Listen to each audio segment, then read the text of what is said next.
เมื่อท่านทั้งสองหมายปองเป็นคู่กันแล้วหวังเป็นผัวทิพย์เมียแก้วแน่แล้วก็คงสุขสันต์หวังมอบชีวิตจิตใจไว้อบเดียวกันต่างก็ศรัทธายึดมั่นไฟฝันถึงวันวิวาพ่อแม่ญาติมิตรต่างคิดต่อเติมเสริมสร้าง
กันแล้วจะหามา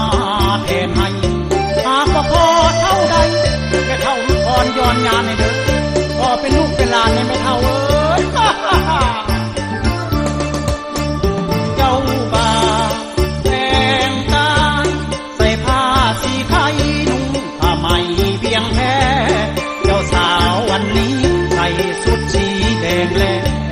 เจ้าสาววันนี้ใส่